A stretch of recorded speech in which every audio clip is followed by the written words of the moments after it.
Assalamualaikum warahmatullahi wabarakatuh.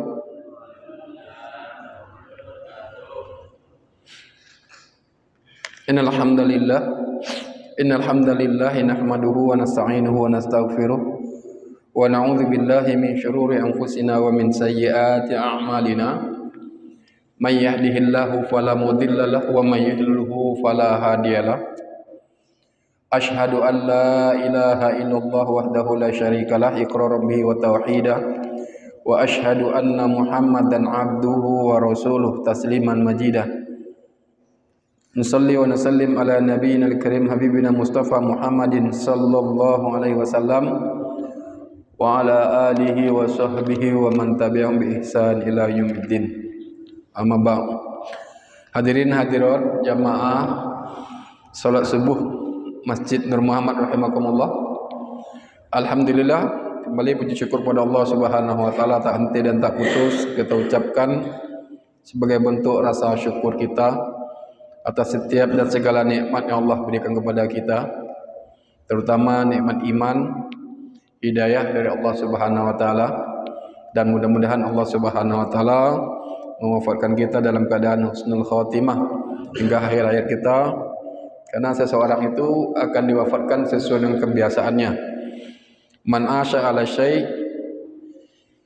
mata, man asya ala syai', barang siapa dihidupkan dalam segala satu kebiasaan, satu hal, maka dia akan diwafatkan dalam kebiasaan tersebut. Dan barang siapa diwafatkan dalam kebiasaan tersebut, maka dia akan dibangkitkan dengan kebiasaan tersebut. Man mata ala syai' wisa ala syai'.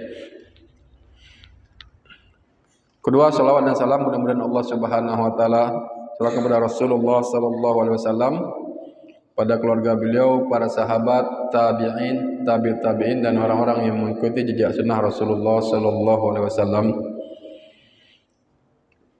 Mudah-mudahan Allah Subhanahu wa taala memberikan kita syafaat dari Rasulullah sallallahu alaihi wasallam dan mengumpulkan kita bersama dan menjadikan kita termasuk umat Rasulullah SAW yang mendapat syafaatnya dengan izin Allah. Allahumma amin. Hadirin hadirin rahimakumullah.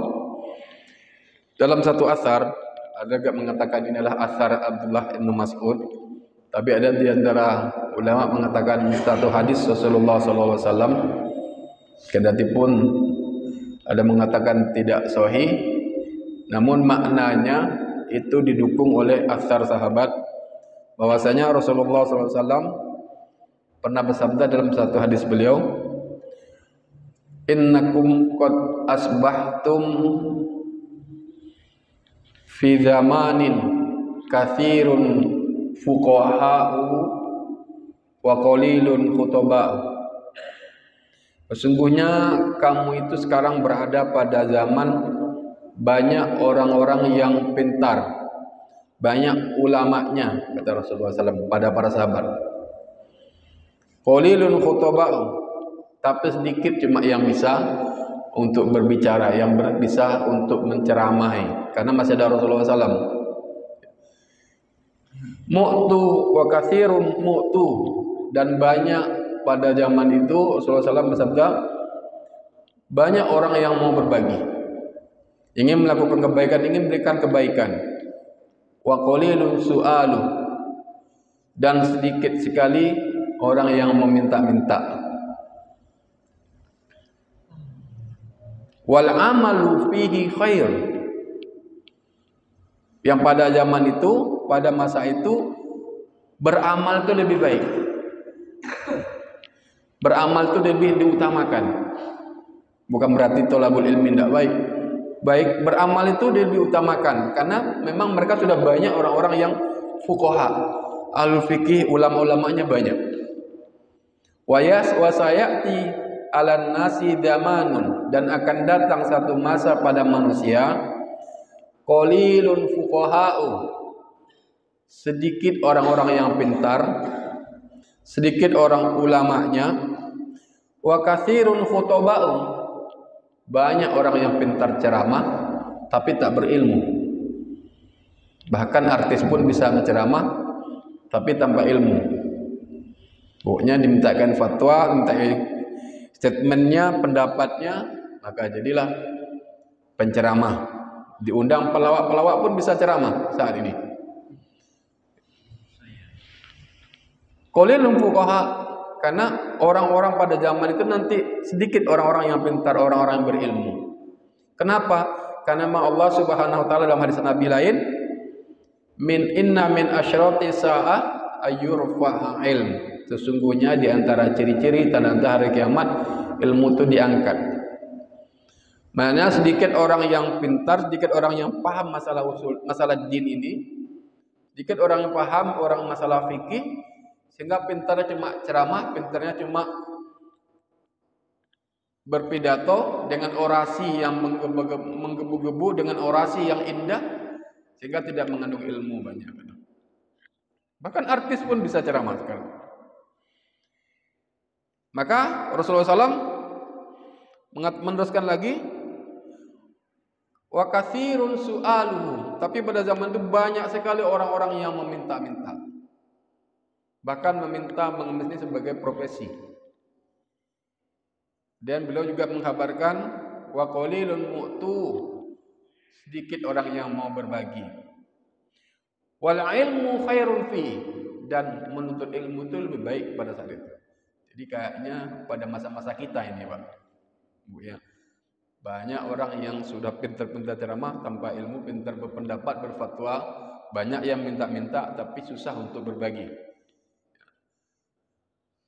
Wal ilmu khairun fihi, dan menuntut ilmu itu lebih diutamakan. Makanya kadang-kadang bukan berarti beramal itu tidak, karena ilmu itu mesti, amal itu buah dari ilmu, Pak.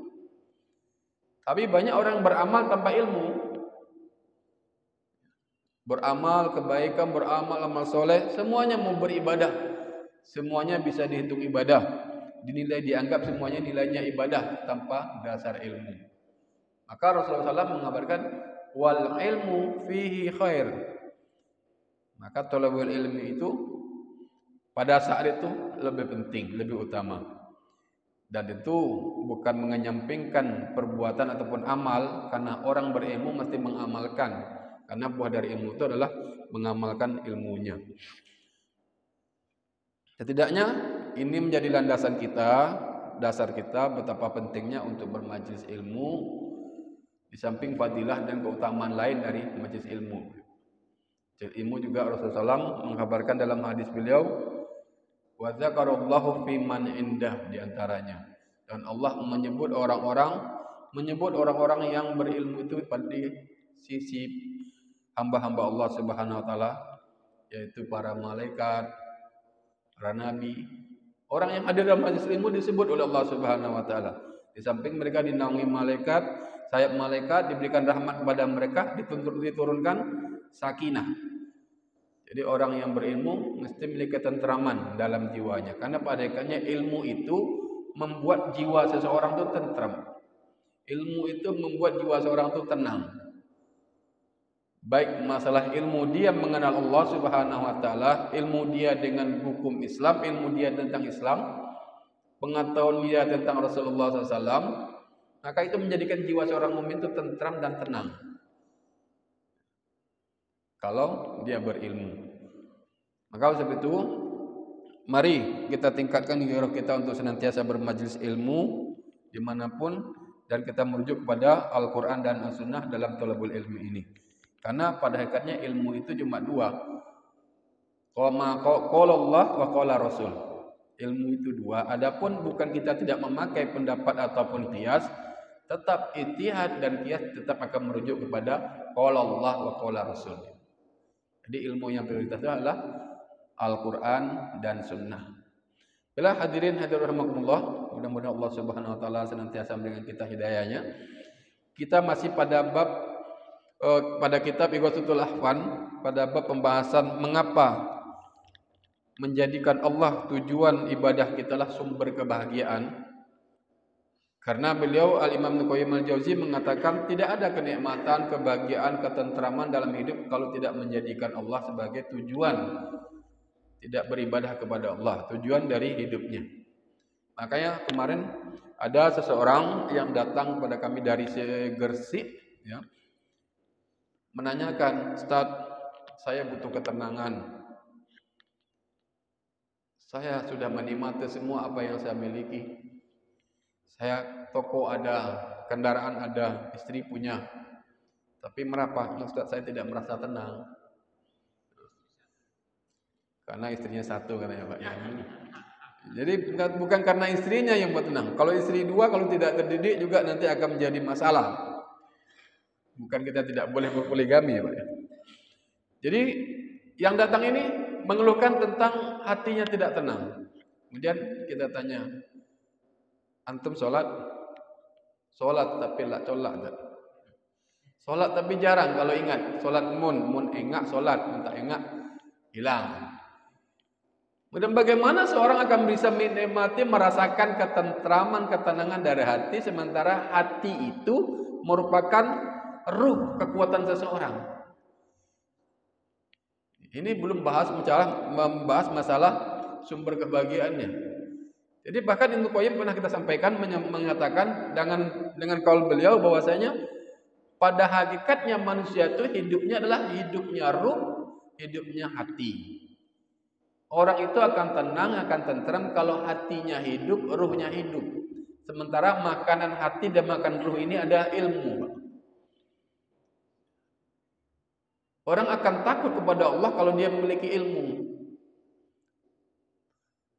Makanan hati dan ruh ini, Al-Imam Ibnu Katsir mengatakan juga bahwasanya sesungguhnya hidupnya manusia itu adalah hidupnya hati, hidupnya ruhnya, dan hidupnya hati dan ruh ini adalah dengan ibadah ketaatannya kepada Allah. Masih berkaitan dengan apa yang kita sampaikan, sesungguhnya innalil hasanati diya'an fil wajhi wa nuron fil qalbi. Sesungguhnya kebaikan ketaatan itu bersinar pada wajah dan bercahaya pada hati. Masih berkaitan, semua yang kita bahas, yang kita bicarakan masih berkaitan dengan ketaatan kepada Allah, ibadah kepada Allah yang bisa menghidupkan hati. Karena manusia kalau tidak punya hati, tidak punya ruh, kalau tidak punya hati, tidak punya ruh, maka manusia pada hakikatnya manusia yang tidak beda dengan binatang. Tapi kalau manusia itu punya hati dan ruh, kemudian hati dan ruhnya diisi dengan ketaatan, maka dia baru akan tenang, akan tentram. Maka Allah mengatakan tadi dalam hadis Rasulullah SAW, sabda Rasulullah, wa mattama'a qaumun fi baitin min buyutillah yatluna kitaballah wa yatadarasunahu bainahum illa nazalat alaihimus sakinah. Tidaklah berkumpul satu kaum di rumah Allah Subhanahu wa taala yatluna kitaballah, membaca ayat-ayat Allah Subhanahu wa taala, wa yatadarasunahu bainahum, bermudarasah, ya, mempelajari satu sama lain, illa nazalat alaihimus sakinah. Kecuali pasti akan diturunkan ketentraman, ketenangan. Jadi alhamdulillah Pak, Allah berikan kita kesehatan, kesempatan untuk bisa mencari ketenangan hati dengan bermajlis ilmu. Baik, kita masuk pada poin yang ke-9.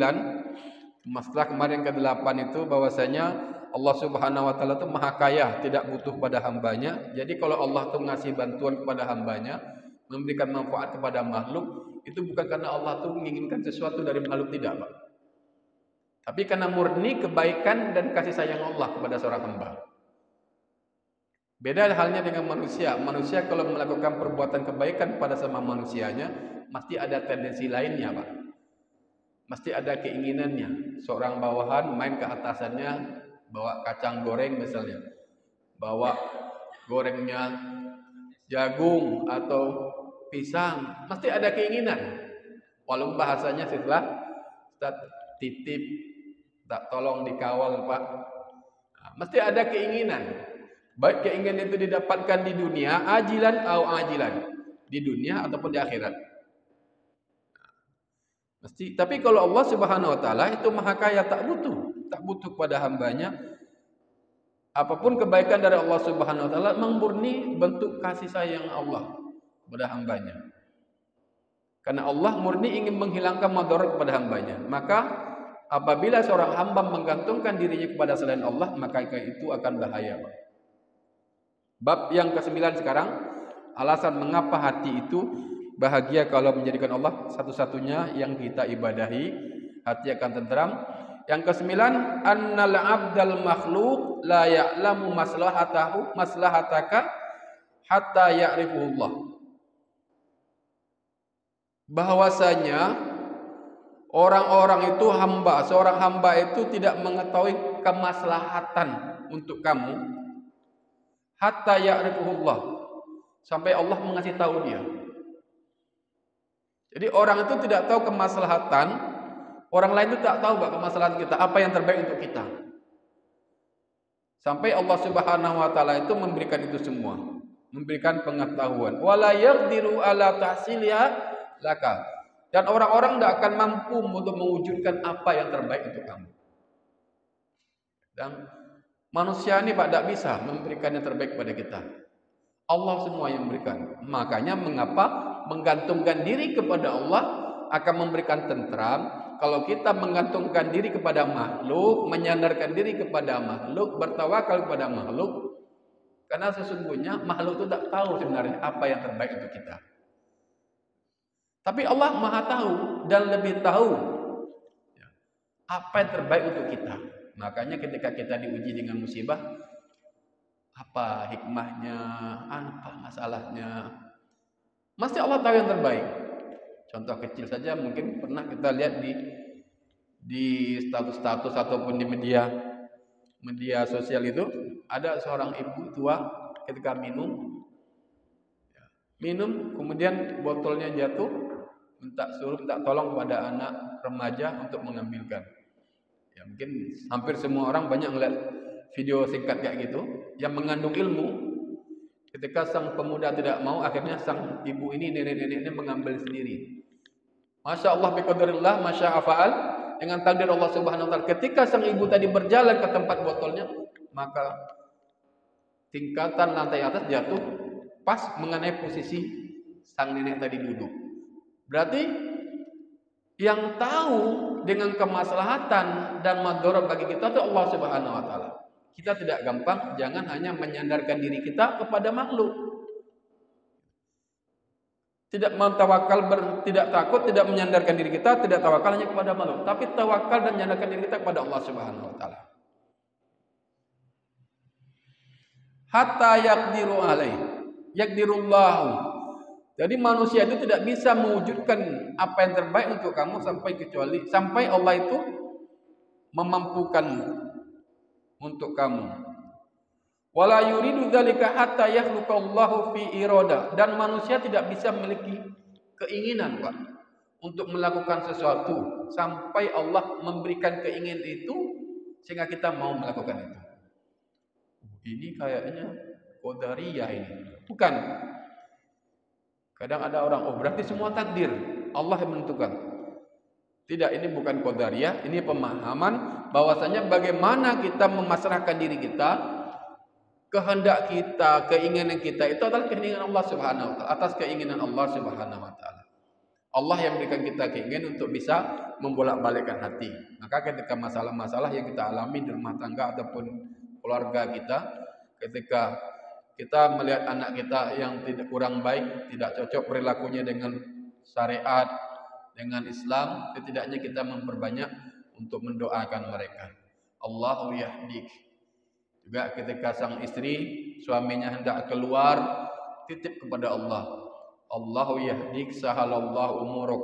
Allah memberikan kemudahan, Allah berikan kamu hidayah, dan Allah mempermudah urusan kamu. Makanya dalam hadis itu, bagi orang yang bersafar, itu didoakan, Austaudiuka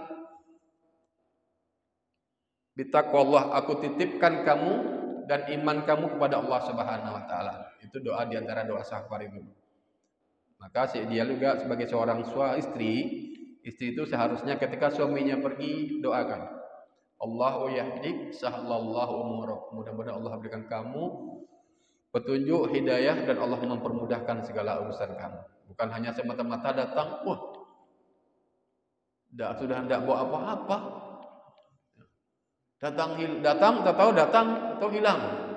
Demikian. Jadi ketika ada komunikasi dalam rumah tangga itu datang, suami pergi doakan, Bu, Allahu yahdik sahalallahu umuruk. Ketika suami juga biasakan untuk mendoakan istri, karena yang membolak-balikkan hati manusia itu adalah Allah. Senantiasa dipegang Allahu yahdik, Allahu yahdik. Mudah-mudahan Allah berikan hidayah. Kita lihat kisahnya Syekh Sudes yang pernah beliau sampaikan. Ketika ibu beliau marah karena kenakalan beliau ketika masih kecil, apa doa ibunya ketika mukul anaknya? Yang dipukul kakinya. Ja'alakallahu imamal haramain.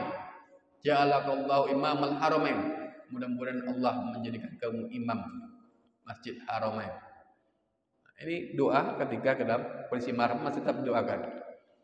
Maka sebagai orang tua, kita harus senantiasa berkata baik, mendoakan anak kita atau keluarga kita. Allahu yahdik, Allahu yahdik. Senakal apapun, Pak, sekeras apapun. Karena yang menggerakkan hati itu, yang membolak-balikkan hati, yang menumbuhkan satu keinginan itu Allah. Jadi Allahu yahdik.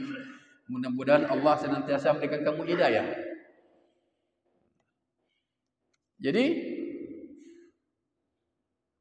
wala yuridu dzalika hatta yakhluqallahu fi iradah, dan seorang hamba tidak bisa memiliki keinginan sampai Allah Subhanahu wa taala menciptakan keinginan itu pada dirinya.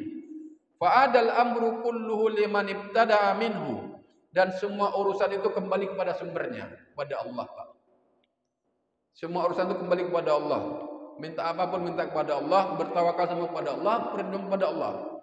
Ini yang jarang kita terjadi pada saat ini pada kaum muslimin. Walaupun seorang muslim itu ustadz, ulama, kadang jarang berdoa kepada Allah dan merasa dirinya mampu. Karena dia orang berilmu, insya Allah anaknya berilmu. Ya, tidak sedikit kita lihat juga para ustadz, para dai, anaknya malah terjebak kepada pergaulan yang salah. Karena merasa saya bisa mendidik anak dengan macam-macam pendidikan, parenting. Sebenarnya yang lebih utama adalah kekuatan doa dalam mendidik anak itu. Kekuatan doa kita dalam bermuamalah kepada Allah Subhanahu wa taala, beribadah kepada Allah Subhanahu wa taala. Jadi ada macam-macam sekarang, ada parenting, pendidikan anak. Tidak salah, betul.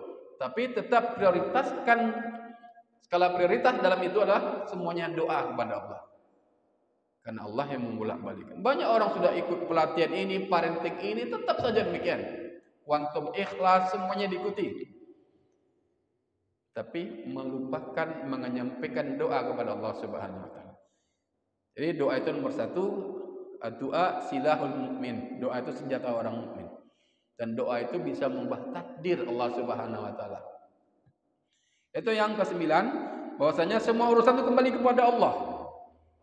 Tawakal kepada Allah, takutnya hanya kepada Allah Subhanahu wa taala. Ini kita singkat, nanti ada upacara. Ya, Pak ya, mau apa upacara ini? Kemudian wa huwal ladzi yabda'u khair biyadihil khair kullu. Dialah Allah Subhanahu wa taala yang mana di tangannya lah segala kebaikan. Wa ilaihi yurja'u amru kullu, dan kepadanya lah kembali semua urusan. Ya, kepada Allah semua. Kebaik buruk itu dari Allah, Pak. Yang bisa mendatangkan madarat dari Allah, yang memberikan manfaat Allah. Kemudian fata'allaqul qalbu biwairihi, maka menggantungkan di hati kita kepada selain Allah, rojaan wa khaufan wa tawakkulan wa ubudiyatan, maka menggantungkan diri kepada selain Allah Subhanahu wa taala, menggantungkan hati kita, menyandarkan hati kita kepada selain Allah atau pada makhluk, baik itu pengharapan, rasa takut, tawakal dan peribadatan, dororun mahdul. Ini. Jadi menyandarkan diri kita kepada selain Allah atau kepada makhluk, baik itu pengharapan, mengharap pada makhluk luar biasa, ya, mengharap supaya dipuji orang, mengharap akhirnya susah dan tersiksa dengan perbuatan sendiri. Saya ini sudah haji berapa kali kok tidak dipanggil haji. Ya, saya ini sudah khatam Quran, tidak pernah orang khatam Quran dia panggil hatim, tidak mau, Pak. Hatimul Quran tidak mau kalau orang hatimul Quran dipanggil. Tapi kalau sudah ibadah hal-hal yang ritual tampak. Maka karena kecewa itu ada karena menggantungkan diri dan mengharap kepada selain Allah. Dulu saya ini gini-gini, saya ini mantan tentara ini. Saya ini sudah kepala dulu. saya kepala dinas, sekarang kamu pada hormat. Nah, ini mengharapkan pujian atau menggantungkan harapan ketawakalan kepada selain Allah Subhanahu wa taala. Maka orang yang menggantungkan hati kepada makhluk selain Allah dororun mahdud. Inilah madorot murni membahayakan. Akan membahayakan seseorang itu. La manfaat fi, tak ada gunanya. Wa ma yahsulu bidzalika minal manfaah, dan tidak bisa menjadikan manfaat bagi dirinya. Jadi semua itu harus menggantungkan diri pada Allah Subhanahu wa taala. Itu yang ke-9. Ya, ke-9, kenapa manusia itu bisa bahagia kalau menjadikan Allah sebagai tujuan dari ibadahnya? Karena Allah lillahi, karena Allah ilallah, untuk Allah. Yang ke-10, anna ghalibal khalqi innama yuriduna qada hajatihim bidzalik bika. Maaf. Ke-10, kenapa Allah jadikan Allah tujuan untuk sumber kebahagiaan? Karena kalau menjadikan makhluk sumber kebahagiaan, sesungguhnya makhluk itu kebanyakan mereka tuh yuriduna qada hajatihim. Hanya ada kebutuhan saja kepada kamu. Orang tuh kalau ada karepnya aja mau baru dekat. Membede parlona kan. Los maalos. Bu sering main. Bila tadi mare-mare, Pak. Itu makhluk. Tapi kalau Allah enggak. Nah, ini mengapa harus kepada Allah semuanya? Anna ghalibal khalq innama yuriduna qada hajatihim bika. Sesungguhnya kebanyakan orang itu hanya ada perlunya saja kepada kamu, ada kebutuhan. Wa in adara dzalika bidinik wa in adara dzalika bidinika wa dunyaka. Walaupun kebutuhan mereka itu sebenarnya bisa memberikan madarat pada dunia dan akhirat kamu. Dekat dengan teman akrab luar biasa, akrab, baik. Hanya kepentingan bisnis saja. Selesai bisnis, salah paham, tengkar, tak nyapa, sudah Pak. Dan kepentingan dunia, kepentingan ikut, ayo aktif pengajian, sama-sama pengajian. Nanti ada masalah-masalah yang lain, tengkar, tidak mau ke pengajian, sudah tak nyapa, sudah. Jadi istilahnya kalau kita ingat, memang apapun yang untuk mantan itu tak enak Pak. Mantan teman pengajian, mantan kantor, mantan, semua mantan. Kadang-kadang susah kita untuk nyapa Pak, kalau sudah tersakiti. Kenapa? Karena bukan kita karena Allah. Tapi kalau kita karena Allah Subhanahu wa taala, berapapun orang meninggalkan kita, sebanyak apapun orang meninggalkan kita, berapa banyak pun mantannya kita, itu tak akan menjadi kita sakit. Karena Allah kita lakukan. Inilah masalah hati ini yang harus kita prioritaskan. Fahum innama warduhum qadau hawaijihim walau bimadaratika. Mereka itu tujuan mereka itu hanya ada kebutuhannya kepada kamu, walaupun itu kebutuhan mereka itu membuat kamu madarat. Farrab, akan tapi Allah Subhanahu wa taala innama yuridu kalaka, tapi Allah menginginkan kepada kamu yang terbaik. Wa yuridul insan ihsanu ilaika laka la limanfaatika. Dan Allah menginginkan kebaikan kepada kamu, tidak mengambil manfaat. Itu Allah Subhanahu wa taala, Pak. Jadi kalau Allah itu betul-betul luar biasa, ya, kasih sayangnya murni, itu tidak ada kepentingan Allah. Kalau manusia ada kepentingannya, ada hajatnya. Semua, walaupun Allah menjaga melindungi manusia itu bukan karena ibadah manusia itu, Pak. Karena memang Allah sayang pada manusia itu. Allah memberikan dunia, Allah memberikan keterbatasan, kecukupan rezeki pada hamba itu, memang Allah sayang. Allah kasih sakit pada hamba itu, Allah sayang, bukan Allah menghinakan mereka. Tapi kalau Allah kasih kaya, nanti tidak mau sholat, rumah tangganya hancur, kawin lagi Pak. Akhirnya berantakan anaknya. Tapi Allah cukupkan rezekinya, Allah cukupkan apa yang dibutuhkan, itu lebih baik bagi dirinya. Kadang kan kita sering mengalami, melihat teman-teman kita ketika masih jadi ustadz baik sekali. Ketika sibuk, Allah berikan kekayaan, sibukkan yang dunia, hancur rumah tangganya. Masjid tidak pernah diinjak, tidak pernah dimasuki. Istrinya bercerai, anaknya juga tak karuan. Karena memang Allah tahu dengan kebutuhan kita sebenarnya, Pak. Jadi bukan Allah tidak sanggup untuk berikan apa yang kita inginkan. Tapi karena Allah Maha tahu dengan masalah kita. Kalau menjadi ketika Allah memberikan sesuatu kepada kita, itu yang terbaik. Allah memberikan sesuatu kepada kita, baik musibah ataupun enak tak enak, itu yang terbaik. Pasti Allah berikan sesuatu yang terbaik. Jadi kesimpulannya dari hadis ini, dari kitab ini adalah kami akan bacakan satu yang dulu pernah kita bahas, ya. Di bab sebelumnya selesai, kita anggap selesai. Jadi kesimpulannya adalah perkataan Ibnu Qayyim al-Jauzi dalam kitab Al-Fawaid. Beliau mengatakan, menapa manusia itu bisa tentram dan tenang kalau memurnikan Allah dalam ibadahnya. Semuanya karena Allah, apapun yang lakukan karena Allah, untuk Allah, ilallah, lillah. Kenapa? Gini. Mada yamliku min amri man nasiyatuhu biyadihi. Apa yang bisa dimiliki oleh orang yang ubun-ubun di tangan Allah Subhanahu wa taala. Wa nafsuhu biyadihi. Jiwanya di tangan Allah, wa qalbuhu biyadihi. Wa qalbu baina usba'aini. Dan hatinya di antara dua jari jemari Allah Subhanahu wa taala. Yuqallibu kaifa yasha. Allah bolak-balikan sebagaimana Allah kehendaki. Wa hayatuhu biyadihi wa mautuhu biyadihi. Hidupnya, matinya di tangan Allah Subhanahu wa taala. Wa sa'adatuhu biyadi wa syaqawatuhu biyadi. Bahagia tidaknya, bahagia celakanya itu di tangan Allah Subhanahu wa taala. Wa harakatuhu wa sakanatuhu wa aqwaluhu wa af'aluhu bi idnihi wa masyiatihi. Geraknya, diamnya, ya, bicaranya, perbuatannya itu atas kehendak Allah. Apa yang bisa kita miliki kalau kita tidak beribadah kepada Allah, Pak? Bukan karena kita kuat. Jadi pernah satu kejadian ada seseorang itu luar biasa, ceramahnya menggebu-gebu, jadi imam di masjid raya luar biasa sekali, semangat. Bahkan senang kalau sudah jadi imam masjid jami besar itu, ceramah itu banyak masanya, pede sekali. Suatu saat Allah berikan ujian penyakit cemas. Pas lagi ngimamnya, Allahu Akbar, itu gemetar semua, Pak. Kaki gemetar, tangan gemetar, cemas. Akhirnya jadi orang penakut untuk jadi imam, penakut untuk ceramah. Padahal dulu banyak mustamiknya ceramah luar biasa. Takut untuk ceramah, takut jadi imam. Karena nanti kalau saya jadi imam, pas di tengah-tengah bacaan nanti pingsan saya gimana.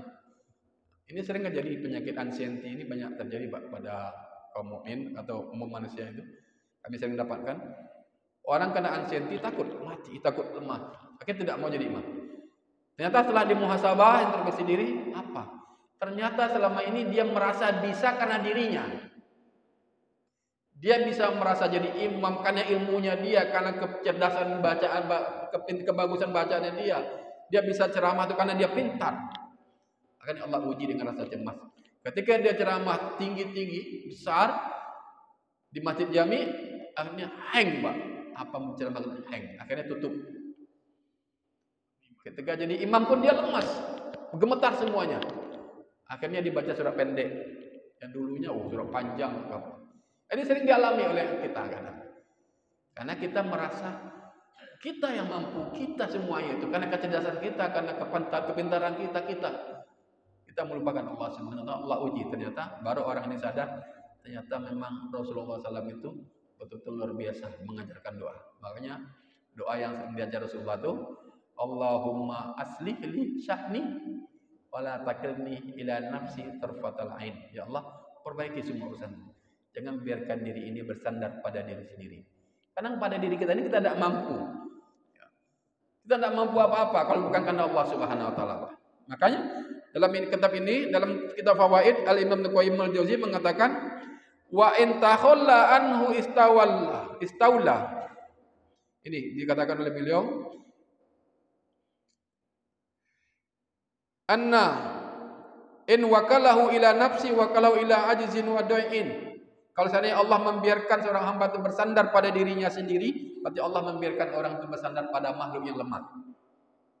Jadi kita tidak punya apa-apa, Pak. Kalaupun Allah biarkan kita bersandar kepada sesuatu yang tidak bisa mendatangkan madarat dan manfaat. Semua adalah Allah Subhanahu wa taala. Maka mengapa dengan beribadah kepada Allah hati tenang, tentram? Karena memang Allah yang memberikan terbaik. Menyandarkan diri kepada Allah itu akan memberikan manfaat. Kalau kita menyandarkan diri, cinta kepada selain Allah Subhanahu wa taala, mencintai lebih kecintaan kita kepada Allah, maka itu madarat, tidak baik.